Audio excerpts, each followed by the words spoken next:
You unlock this door with the key of compassion. Beyond it is another world, a world of science, a world of common sense, a world of sanity. You're moving into a land of both empathy and ethics, of nutritional knowledge and empowerment. You've just crossed over into Dr. Osborne's zone. Dr. Brownstein, thank you so much for joining me. Really appreciate your time. Thank you for having me. So I'd love to just start with, how does a medically trained doc get involved in the natural world of things? What's your story? Yeah, I certainly didn't start out that way. I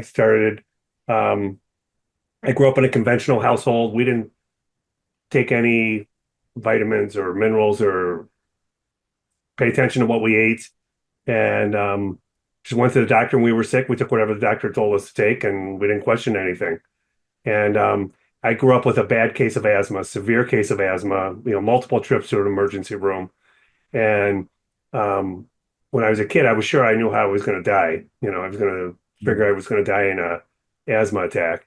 And so I had a lot of exposure to medical doctors just because I was sick. And I always found science fascinating and medicine fascinating. And since I was little, I always wanted to be a doctor. And so I geared my training at the undergraduate, reigning undefeated national champion Michigan Wolverines. If you can't see this, I'll just make sure it's to go to med school.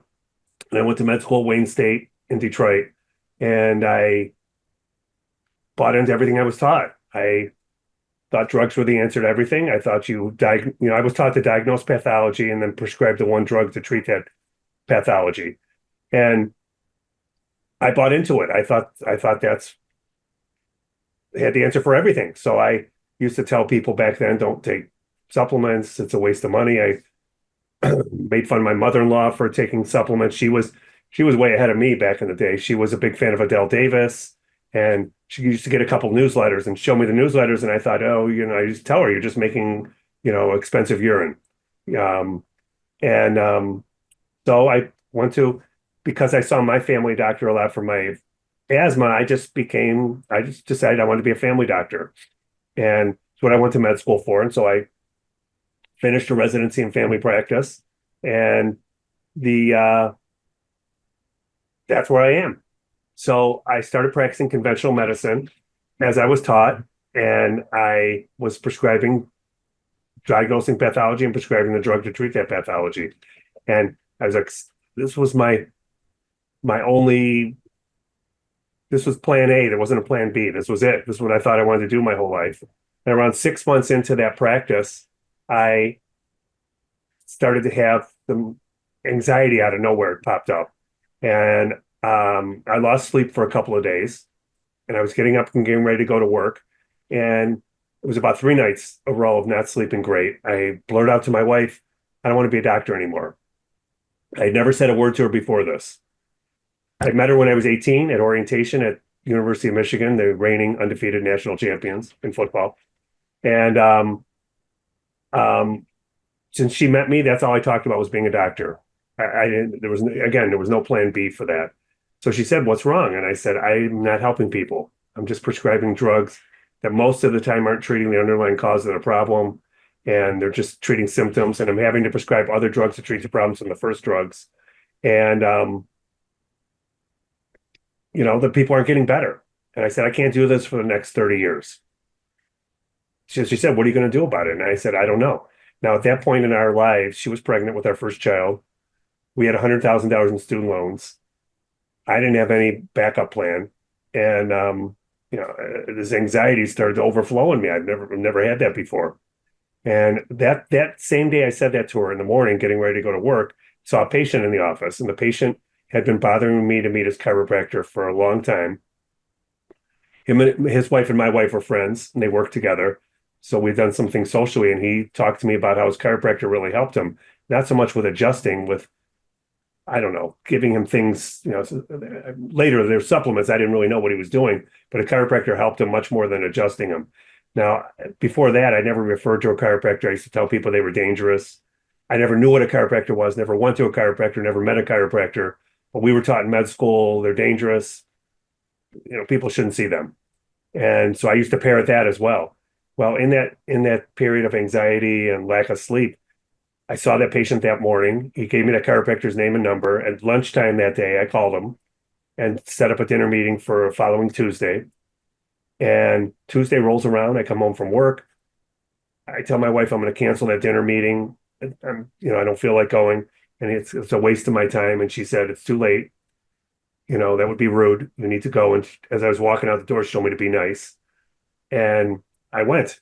And the chiropractor's name was Dr. Robert Radke. He had been practicing applied kinesiology and nutritional chiropractic medicine for, he was older than me, probably 20 years at that time. And we hit it off right away. We hit off a friendship right away. And he started talking to me about functional biochemistry, like actually looking at biochemistry, thinking about biochemistry, and figuring out why the biochemistry is disordered in people who aren't feeling well or have chronic disease, and how to optimize biochemistry or normalize biochemistry. Now, that was a unique concept to me at dinner that night. To go to med school, you have to take biochemistry, which I took, and I got an A. To be in med school, you have to take biochemistry again, pretty much the same course. I got another A. I thought I knew biochemistry, but what I knew how to do was to memorize these pathways and spit it out in an exam and then delete the files after they were out, because you didn't use them. You weren't taught how to use that stuff. So it was really just another science course that was kind of useless for medicine, the way it's taught. And then at that dinner, Dr. Radke's talking about functional biochemistry and what he's doing with his patients. And either he was lying to me, or there were other ways to treat people that I wasn't taught in medical school. He brought me a book at that meeting, Healing with Nutrition by Dr. Jonathan Wright, who's an allopathic physician. And I went home with that book, and I went home charged up that, this was exciting to me. So I opened that book and I read that book till 2 a.m, and I had to work the next day. And I woke up all excited, and I called my dad in the morning before I left for work, and I said, hey, can you stop in the office? I want to draw a couple of blood tests on you. Now, my dad had his first heart attack at 42, his first heart attack at 40, his second heart attack at 42. Over the next 20 years, he had multiple angioplasties. He had 2 bypass surgeries. And at that point in my life, he was on 12 medications for heart disease, diabetes, and hypertension. And my dad looked terrible. He looked like he was going to die at any moment. He was blue and pasty. He was popping nitroglycerin pills for angina like they were candies every day for 20 plus years. And he couldn't do anything. Anything he would do would cause chest pain. So we were all waiting for the phone call that he had died.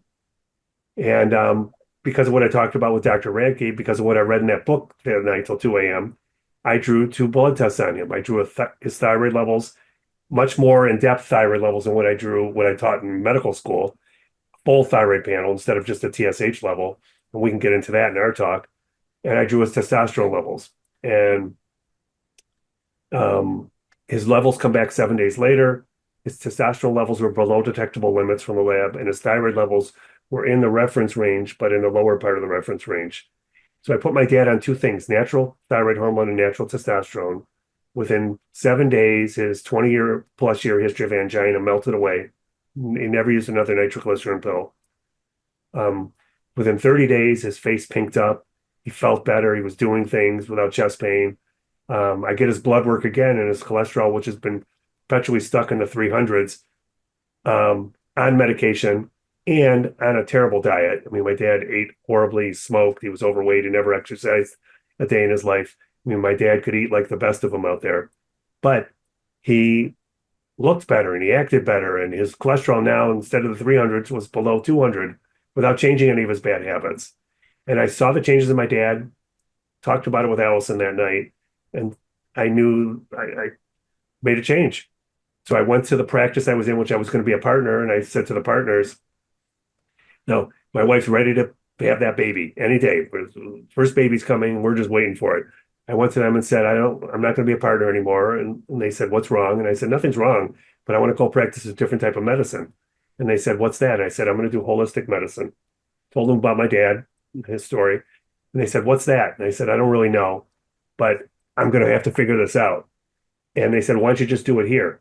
And I said, no, I need to be in an office where people answering the phones, the nurses, the file clerks, everybody in that office is under, working for one thing, for health.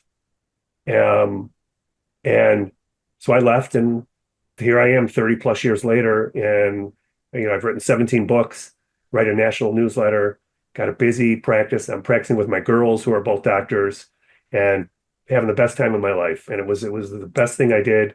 And, I do credit my friend, Dr. Robert Radke, for that. He's the one who allowed myself to sort of make that pivot in, 180-degree pivot and, walk the other direction. And it's been a great walk. And hopefully I can walk a lot longer at it. And I'm still figuring out what holistic medicine is, but I have a much better idea about it now than I did 30 years ago. That's amazing. I think we're all still figuring out what it is, right? And it's just, to me, it's amazing that you were humble enough to learn. Like the story when I talk with a lot of doctors who who aren't natural or who don't go in that direction and just kind of do mainstream care. And it's just hard to get through to a lot of them because they're just not willing to learn. They're just not open-minded to even crack a biochemistry, nutritional text or anything else. And the fact that you just were able to do that just speaks volumes about your goodwill and what you got into it for the right reason. So I just saw this patient the other day. She's a high school senior, and her and her mom flew out to see me. And just talking to her, and I said, hey, what's the plans for next year? She's applying to all these schools. She's waiting to hear from Stanford and some other top-notch schools. I said, what are you going to go into? And she told me I said, what classes are you taking this year? And she tells me, and I said, well, what's your plan in life? Or what, do you have any ideas? And she said, marketing or something like that. And I said, well, why are you taking physics and physics and calculus? And she said, well, I was kind of thinking of medicine, but all the doctors I talk to hate medicine. And so I don't think I want to do that. I'm like, wait a minute, let's spend a few minutes. So talked to her about it. And I said, if you go into it for the right reason, medicine is fantastic. And said, it's been the best career. I couldn't ask for anything better. And the doctors I know that are unhappy in medicine are the ones that didn't go into it for the right reason. And I think and look, conventional medicine has a lot to offer too. It's not just one or the other. I think I combine both of them. I think that there's good to take out of both. But if you go into medicine for the right reason, it's a fabulous way to earn a living and, helping people and doing the right thing. And I think I found one of the better ways to do it. So I tried to talk her into it, and she seemed a little bit more charged up about it when she left the office yesterday. So hopefully it made a dent in her. Yeah, yeah. That's awesome. I think we need more doctors that think along that way. We need more people that just want to get into it for the right reasons and just be of service. You've written a lot of books. One of the books I read of yours years ago was on the thyroid, on healing the thyroid naturally. That was actually when I was a graduate student. And it stuck with me. I have a copy of it, right here. And that's an old version. An old version. Like I said, I read it a long time ago. I love that cover. Let me find my I got to find my new cover. Here's my new cover. Oh, that's very pretty too. Yeah. It's a little more decorative. Yeah, for sure. But it turned me on. I had some really good mentors in graduate school, and it turned me on to a world of thinking about disease a little bit differently in terms of nutrition.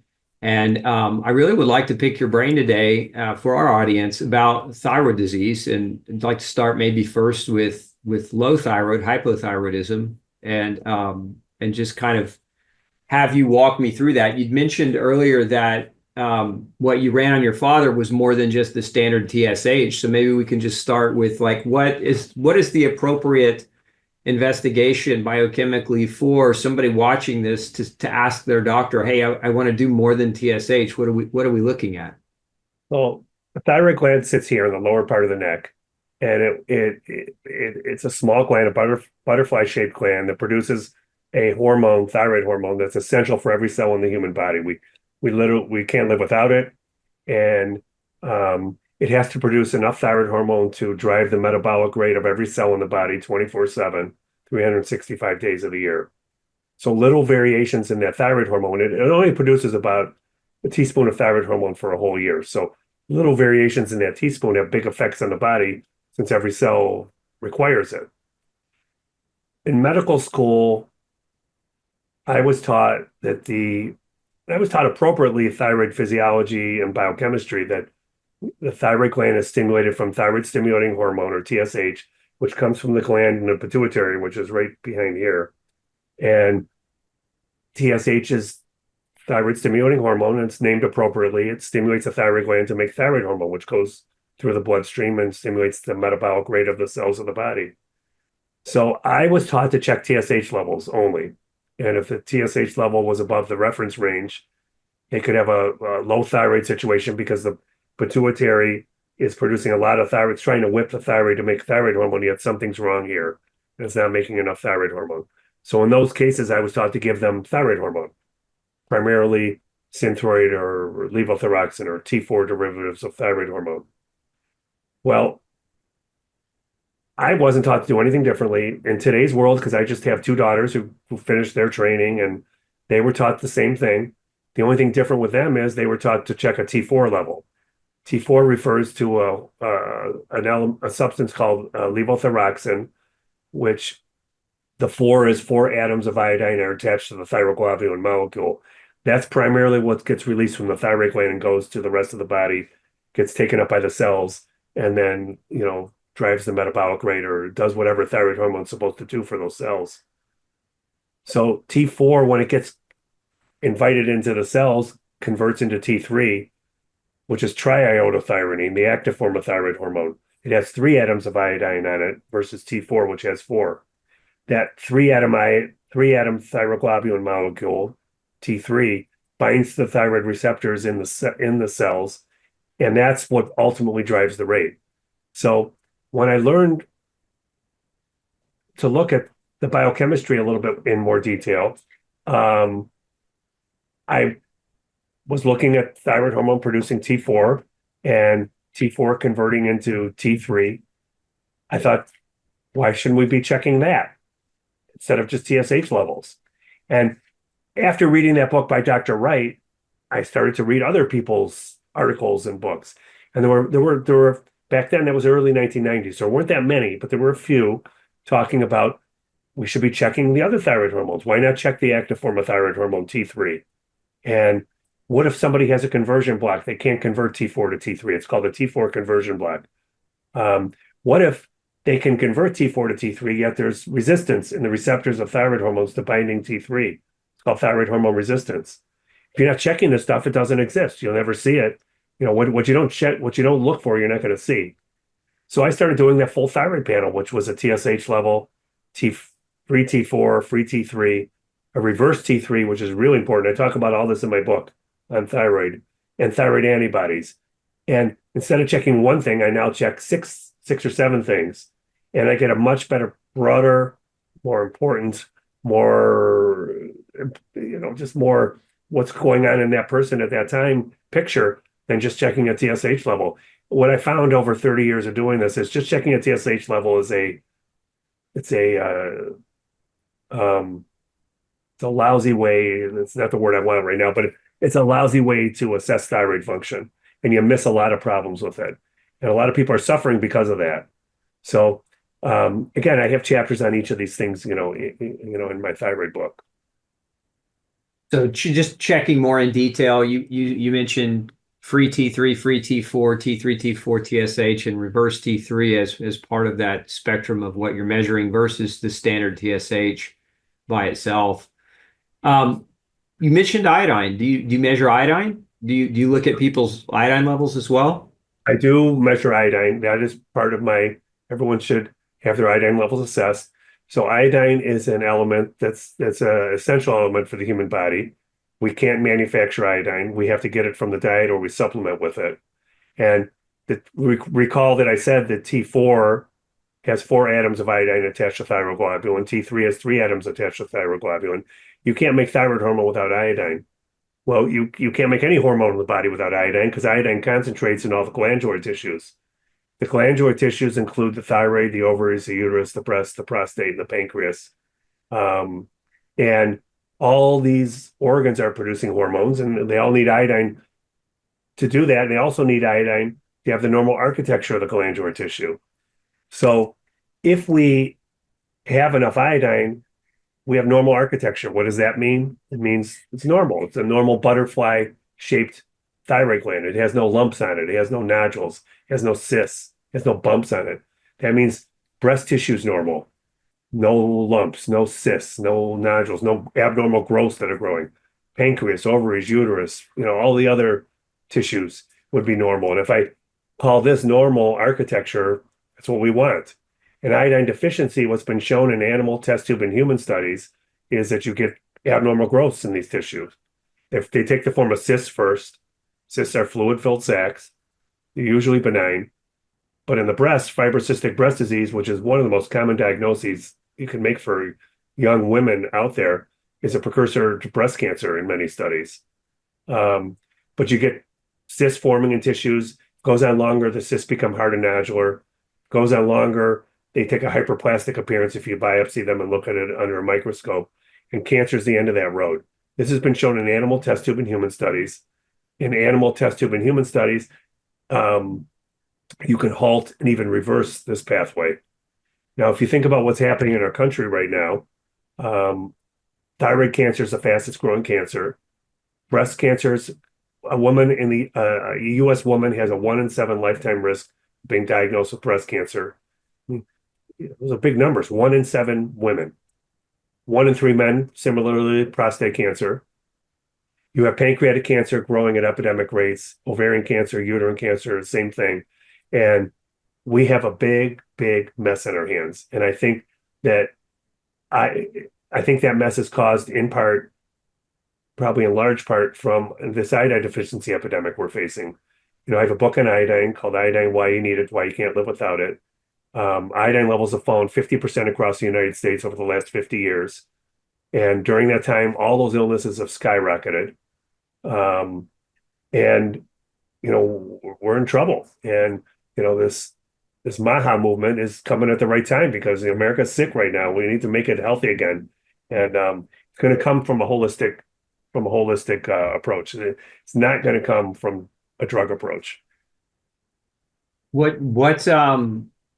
So iodine, for clarity's sake, because this question comes up a lot, so many people say I'm allergic to iodine. And in my experience, they generally have been exposed to some type of radioactive iodine. They had a negative reaction to, probably more than anything, the radioactive material versus the actual iodine itself. But could you comment to that? So an allergy to iodine is an essential item. Every single cell in the body needs and requires iodine. So as you said, people can have an allergy to radioactive iodine dye that's given to them for CAT scans and things like that, medical procedures. That's common. And what's not common is an allergy to inorganic non-radioactive iodine. I can't tell you how many people that tell me they have an iodine allergy. Yet when I give them inorganic non-radioactive iodine that the human body has receptors for, whoever designed us to get iodine, to take iodine in because there's receptors all over the body for iodine. Very, very few people cannot tolerate taking inorganic non-radioactive iodine, such as what I described in my book, as a supplement.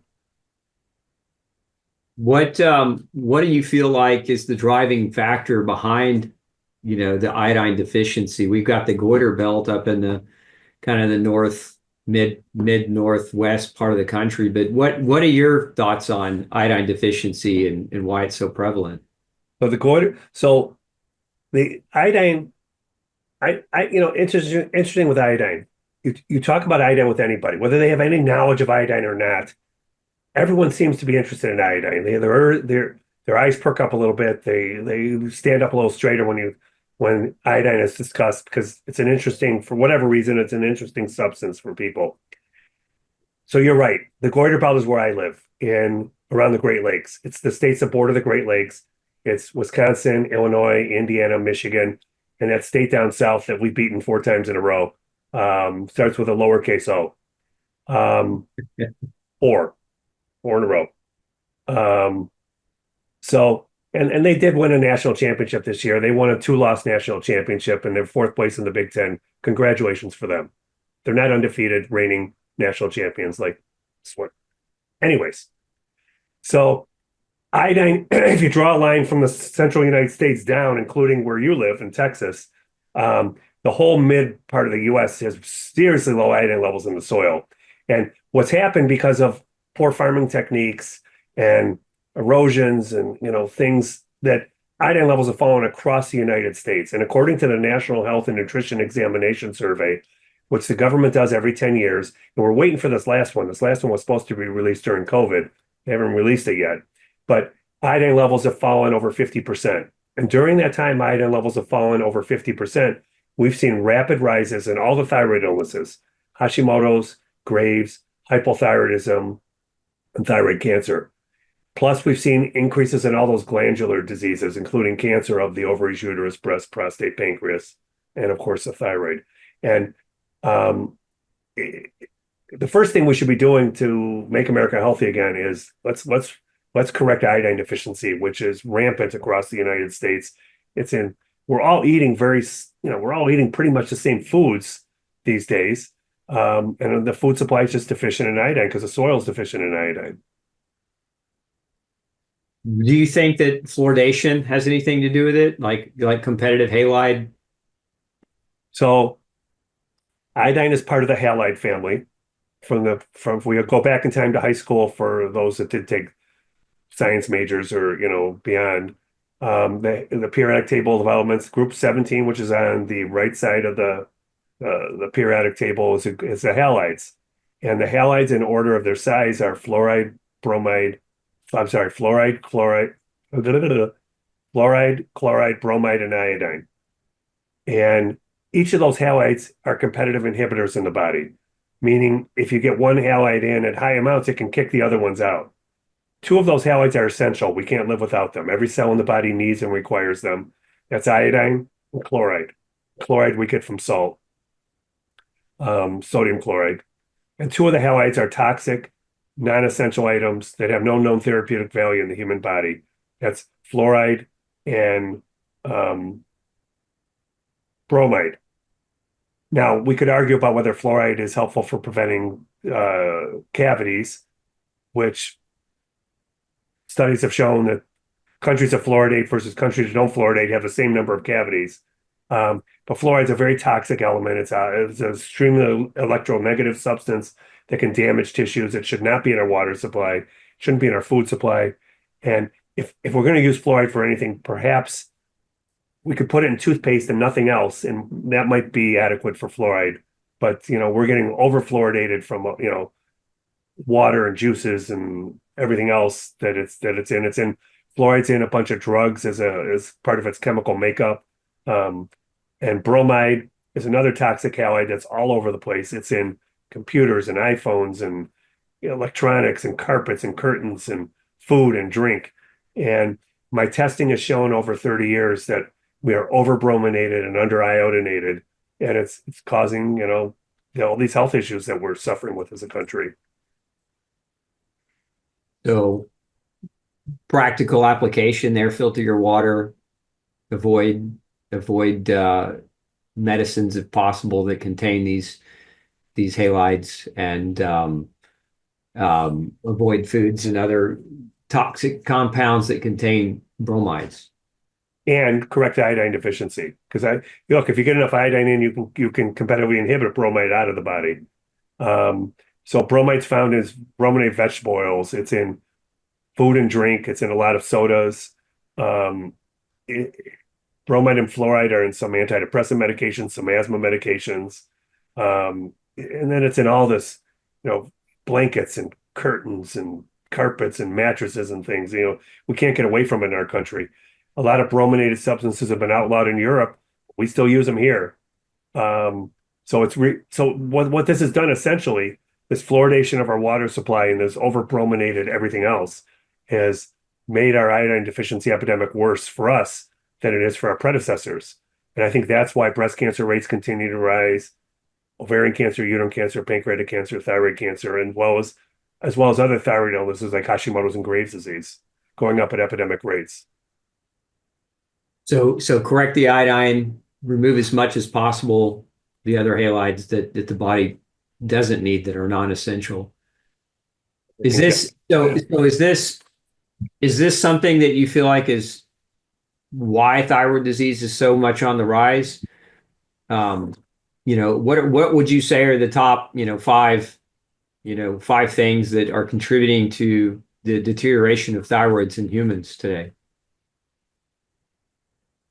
Well, let's say the top five are all the same things because it's iodine deficiency, number 1, 2, 3, 4, 5. And when I started doing holistic medicine, I treated my dad with thyroid hormone. One of the first, remember, thyroid hormone and testosterone were the first two things. His angina went away in 7 days, and 30 days later, his cholesterol falls 100, was it 300 below 200, so 150 points or so, without changing any of his bad habits. I start testing everybody for their nutrition and hormone balance. Everybody since my dad has gotten a hormonal and nutritional evaluation. And I started finding all these hypothyroid patients out there, for whether they had normal or not TSH levels, they started having T4, T3, thyroid antibodies, all dysregulated. And so I started using thyroid hormone. That was the first thing I really did for people. First thing I learned about. And I started putting people on natural thyroid hormone. And just like my dad, people were getting better from a variety of illnesses, and they're getting their energy back, and their brain fog's improved, and everything's practice is growing. I'm happy. They're happy. I think I'm doing them a service, although I was bothered by how much thyroid hormone I was prescribing for people. Why so many people are requiring thyroid hormone to feel good. And so I went back to the biochemistry and started looking at the pathways and thinking, well, what are the cofactors that the thyroid gland needs to make thyroid hormone? And thyroid gland needs magnesium. It needs B vitamins. It needs calcium. It needs vitamin C. It needs iodine to make thyroid hormone. So I would try these cofactors in varying amounts of low, medium, and high, and to see if I could use less thyroid hormone than I was using. I would estimate the first 10 years of my practice, I had about 75% of my patients on thyroid hormone. Now, there were no ill effects seen with that. In fact, there were positive effects seen with that. But it was unsettling to me to have to use, I didn't think we were designed by our maker to need thyroid hormone just because we're getting older. But none of the cofactors could get my level of prescribing thyroid hormone down. They still needed thyroid hormone to feel good. And iodine was interesting to me. Just like I said to you earlier, that iodine's an interesting substance for most people, whether they know about it or not. They start talking about it, they become interested. I was always interested in iodine. I grew up in Michigan. I went to undergrad and med school in Michigan. I'm still in Michigan. It's the goiter belt. It was known in the 1800s and 1900s that the goiter belt was an area of iodine deficiency. And are you okay if I get into that story of goiter belt? So in the early 20th century, as the U.S. was moving from East Coast to West Coast and the population was expanding, there was an epidemic of goiter that was starting to infiltrate the entire United States, but concentrated in the Midwest. And the U.S. government at its highest levels became concerned about this. They weren't concerned because people were having goiter, which is goiter means swollen thyroid. And they weren't concerned so much from people having goiter. What they were concerned about was the animals were having problems. The animals were having problems with the thyroid. They were having problems procreating, and they were having problems growing to the right size. And there was a concern at the highest levels of our government that as the population expanded from east to west, that the population was going to outstrip the ability to supply enough food to feed that population because the animals were not procreating correctly.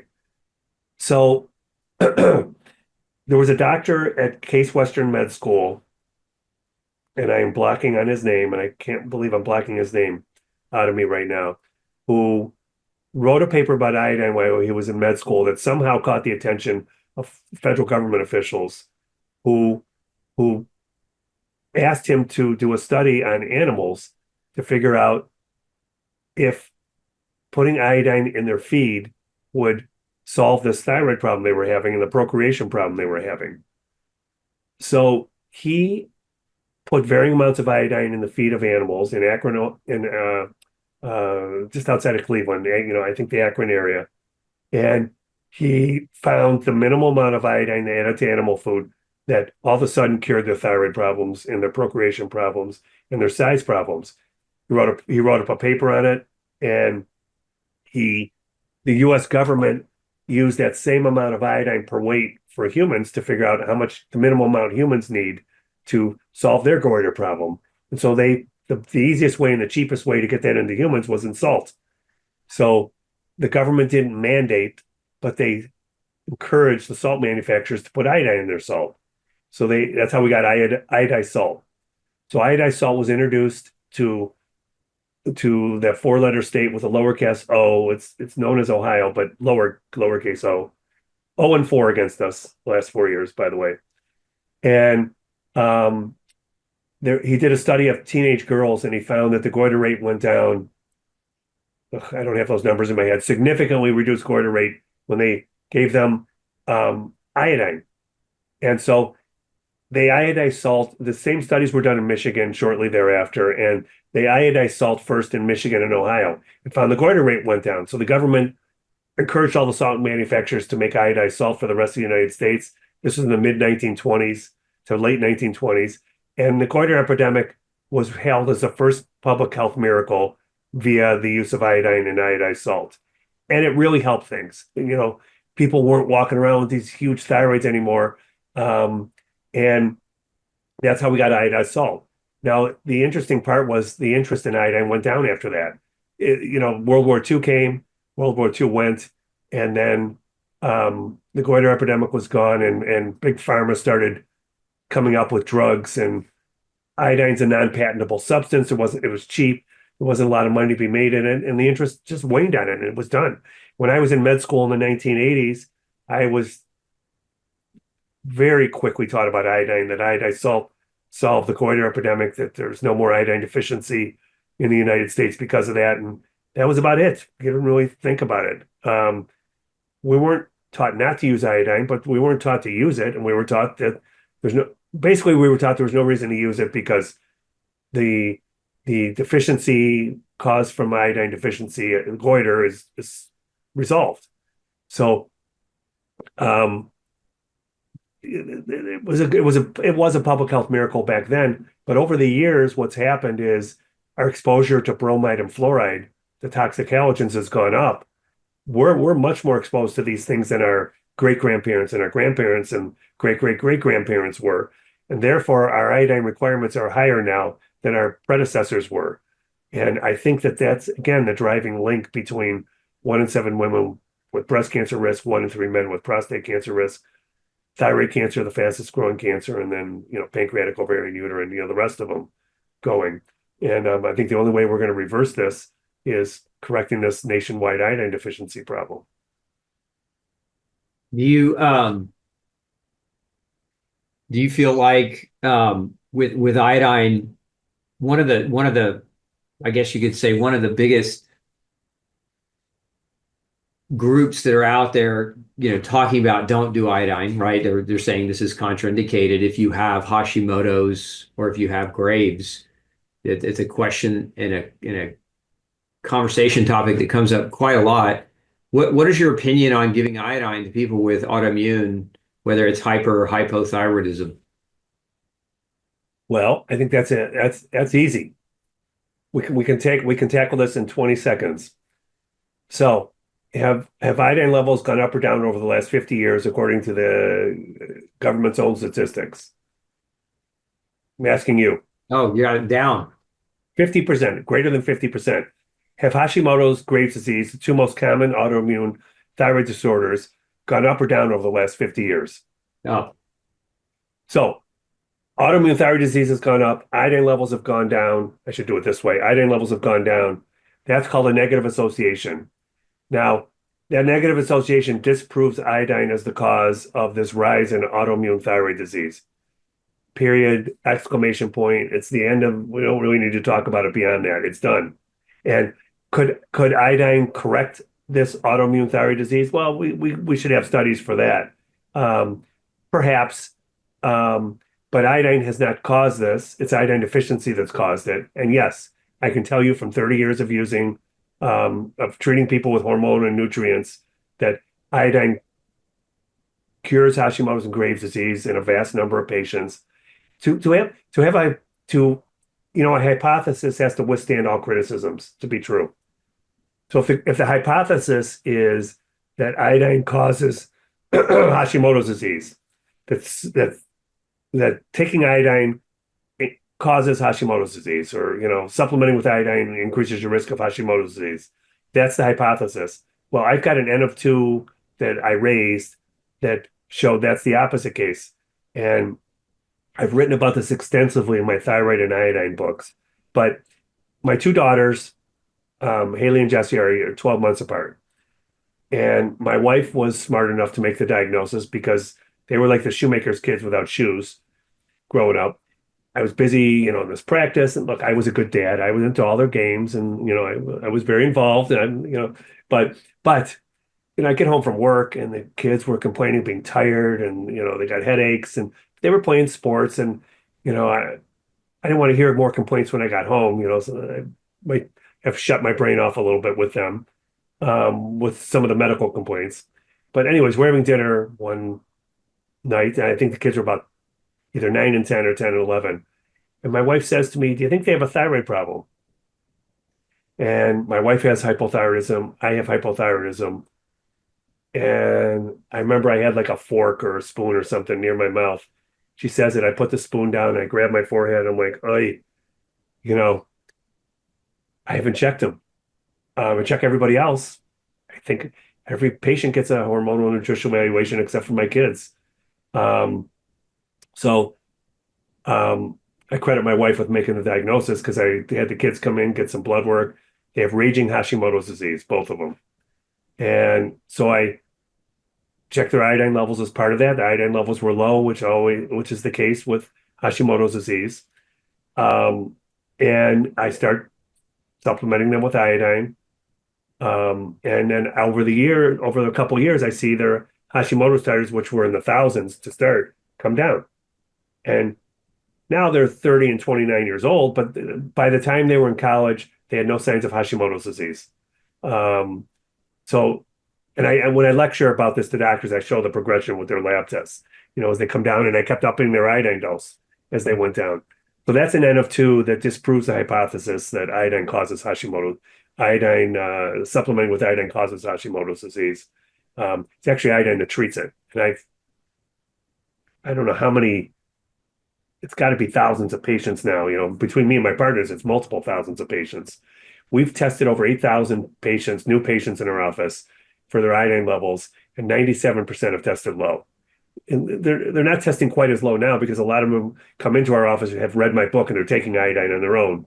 But if they're not taking iodine, just kind of living the American life and eating the American way, they're generally all low. Most of them are low in iodine, over 97%. Are you testing iodine? Are you using like a urinary loading test for that, or how are you measuring? So the accepted measure of iodine levels is urinary excretion testing. So you can use a spot iodine testing if no one's taking iodine, where they just pee in a cup and you go measure the iodine. If they're taking iodine, the only way to measure it is with a iodine loading test. I described that in my iodine book that my mentor developed, and I had a little hand in that with him, Dr. Guy Abraham, and it's a functional test of iodine status in the human body. So is that where you're giving them 50 milligrams of iodine and having them do a 24-hour collection? Yes. Yeah.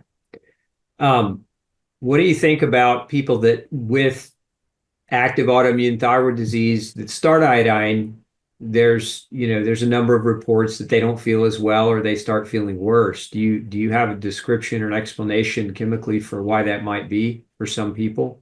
Well, so I don't think it's wise to I think it's wise for people. I don't think it's wise for someone to listen to this and go, they're taking 50 milligrams of iodine, and see how they feel. The worst doctor is your own doctor. Be your own doctor. That's the worst doctor. You need someone independent of you who is iodine literate. And they're out there. There's enough of them out there who are iodine literate and can properly test you and take it. So is iodine needed by everybody? Well, look, it's an essential item we can't live without. Every cell in the body needs and requires iodine. So should every single person take iodine forever the moment they land on this planet? No. I mean, look, I see people get side effects from taking vitamin C. I see people get side effects from taking magnesium. You drink enough water, you can kill yourself. So, it needs to be done appropriately. You need to measure levels. And, most people, the vast majority can take iodine and feel good with it. Iodine is one of the few. Do you use iodine? All the time. Yeah. You see it with your clients that, Yep. I mean, iodine's one of the few things you can put somebody on where they really feel better, like right away. You can put them on all the other stuff, a lot of the B vitamins and whatever, herbal things and like that. A lot of it they don't know. They take it because we tell them to take it, and maybe their labs are better, maybe they're not, but they don't really feel any better with it. Iodine's one of the few things you can give a real bang for the buck, and the buck is important because iodine's fairly cheap as supplements go too. I'm in the weeds right now, and I forgot what you just asked me. Oh, people feel good with iodine. So, yeah, there are people who don't feel good with iodine, and the vast majority of those are detoxing. It's called a Herxheimer effect. When they're overloaded because iodine's coming into an iodine deficient system. The receptors are all brominated and fluoridated, and then the iodine comes in, moves that bromide plus or minus fluoride out of there, and the body has to get rid of these toxic halides and can get overloaded and it can make people sick and particularly flu-like symptoms, headaches, fatigue, things like that. And in that case, usually what I tell people is stop taking iodine, take salt. Salt's really important to take with iodine, unrefined, healthy salt like Celtic salt or Redmond salt. And, take a teaspoon or two of salt a day for 2 weeks, go back to the iodine, and the salt helps you get rid of these other toxic halides, bromide and fluoride, and minimizes that. It's very, very few people can't take iodine after doing that. I have a book on salt, Salt Your Way to Health, that is, it's just a mainstay of what I do in my practice, and that gets rid of doing it this way gets rid of those few people who have problems taking iodine. Yeah. Okay. So can't be allergic to iodine. If you have side effects or symptoms, it's probably a detoxification Herxheimer type response from release of bromine or bromide and fluoride. I don't know if you can't be allergic to iodine. Look, you can probably have an allergy to. I think there are people that have an allergy to. There's definitely people who have an allergy to organified iodine in the form of iodine dyes given, for radiologic testing. A blue moon patient, these are really infrequent patients, probably may have an allergy to some iodine supplement. Maybe it's something in the supplement that's, with the iodine. They are out there, but they're just few and far between. I mean, these are patient every few years, something like this happens. Okay. I want to go talk a little bit about Graves, if you would. It's probably one of the most under-discussed. Most people are because Hashimoto's is more common. And so one of the biggest comments we get back is, what about Graves? You mentioned, I asked you a minute ago, with autoimmune thyroid disease, you said Graves or Hashimoto's iodine would be kind of place to start. But what other kinds of things are you seeing that are helpful for people with Graves? Diet, is there a diet change? Are there nutrients? I love treating people with Graves because they get better. And I have a whole chapter on that in my thyroid book. And Graves' disease is a hyperthyroid condition, an overactive thyroid condition where the thyroid's being overstimulated from particular immunoglobulins It's an autoimmune disease. So the body's producing these chemicals that are stimulating the thyroid to make a lot of thyroid hormone, and it makes people nuts. They don't like it. You can get fast heart rate, the nervous, jittery palpitations kind of goes along with that. But people can tolerate hypothyroidism or underactive thyroid much easier than can tolerate hyperthyroidism. So Graves has been written about for, I don't know. I don't remember exactly when it was first diagnosed, but it's got to be 100 plus years ago. What the treatment for Graves' disease was 100 years ago? No. Iodine.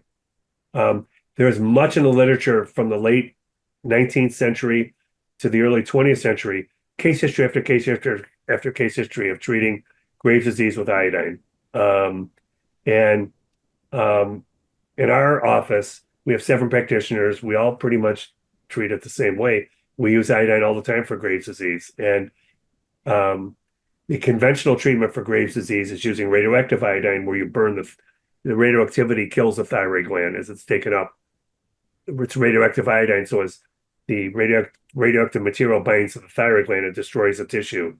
And treating somebody like that reminds me of, well, I got an infected fingernail here. What do you think, Doc? Well, let's just cut off the finger and we've solved the infection of the fingernail. So what we treat Graves' disease with is clean up their diet, get sugar out, and get gluten out of the diet, because gluten cross-reacts with thyroid antibodies to stimulate the thyroid gland.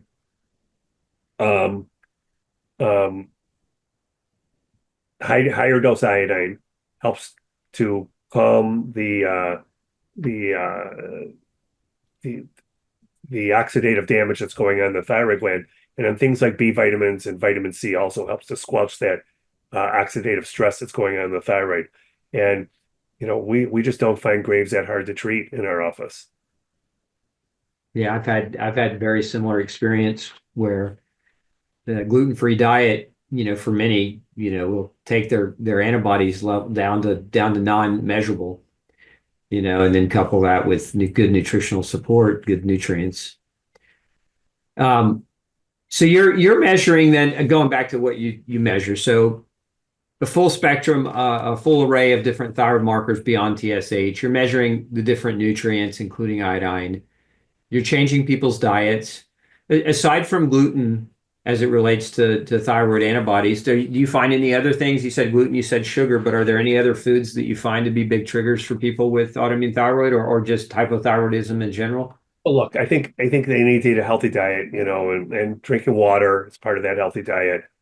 Getting sugar out. Sugar is just the worst. There's one thing that everybody should do is cut out refined sugar in their diet. I think it's the single most important thing to do. And then getting seed oils out. I mean, look, it's not, the more you can do, the better it is. But simply cutting out gluten, cutting out sugar can make a huge difference in pretty much anyone's condition for almost anything, but particularly for thyroid problems and autoimmune thyroid problems. Okay. Is there anything that you would like to add that you see that's super common around thyroid that's less discussed, maybe not quite as well known, that you feel like people watching would benefit tremendously from? Well, I mean, the one thing is, and you touched on it, was this push by some naturopathic doctors out there that it's iodine is toxic and you should go on low iodine diets, and there's just no research to support that. It's just one of the things, if you lower iodine levels enough in people, yeah, the thyroid gland, if it's hyper, will slow down because there's just not enough iodine in there to make any hormone. But let me tell you, they're going to get problems with the breasts and their ovaries and the pancreas and the uterus and prostate and other glands of the body. That's like I got a fingernail infection, let's cut off the finger and we solve that issue. That's silly to do it that way. The literature doesn't support that hypothesis. We remember, hypothesis has to withstand all criticisms. If that's a hypothesis that it's iodine excess causing all these problems, well, we already solved that because iodine levels have fallen over the last 50 years, while thyroid problems including autoimmune thyroid problems, have increased dramatically over that time period. That's negative association just proves that. So are there other things? It's just do the basics. Basics are, I would say the basics are just a couple of things. Drink water. The human body's about 70% water. The brain's 80% water. Drink half your body weight in water. Two, get salt in. Second major constituent in the body is salt next to water. About a teaspoon. If you have heart failure, kidney failure, you got to, again, work with a iodine literate, salt literate, water literate doctor, or holistic literate doctor, and don't be your own doctor with this.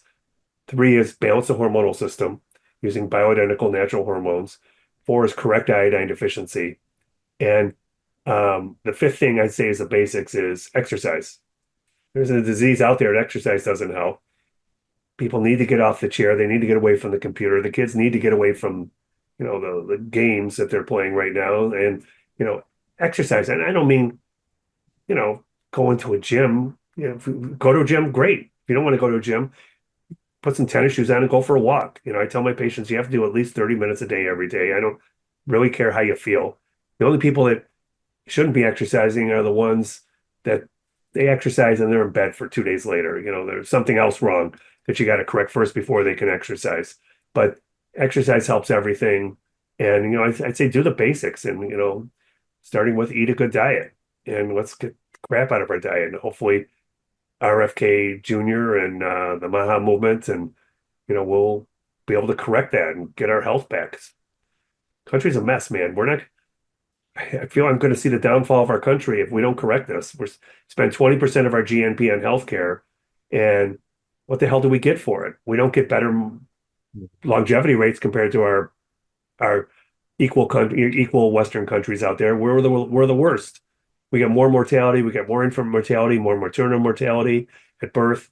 We get more chronic disease. We're fatter than everybody else. All the other Western countries on the planet, it's a mess. We have more chronic illness, and we're dying earlier. And that needs to be addressed. And I think time is now. Let's do it. Yeah, amen to that. I think I hope that this movement creates an awareness and a self-responsibility that people need to take apart and not outsource their health to other people's opinions and to pharmaceutical medications as a reliance for, as opposed to doing their own part. I mean, I think, like you said earlier, I think there's good and bad. I think you can use medicine, but if you don't use behavior and you don't modify yourself, it's all for naught, and the outcomes have been horrible. They're terrible. And we're paying a lot of money for those terrible outcomes. That's the worst thing. Just shoveling money down a terrible pit, and that needs to stop. Yeah, absolutely. Where can people find you if we want to send them? Do you have a website or a practice we can send them your way? So you can go to my website, which is Dr. Brownstein, BROWNSTEIN.com. And I practice in West Bloomfield, Michigan. There's 7 of us practicing. My 2 girls are there. We're still seeing new patients, and we're having a fun time doing it. It's a really cool office. And if you would have showed me this office when I was in med school, when I was conventionally oriented to diagnosing pathology, prescribing the one drug to treat that pathology, I don't know what I would have done back then. Either my head would have popped off, or maybe I would have started a little earlier looking at this. But I don't think I could have processed that, back then. But medicine can be practiced the right way, and it can be done the right way. And I think that we're doing it the right way.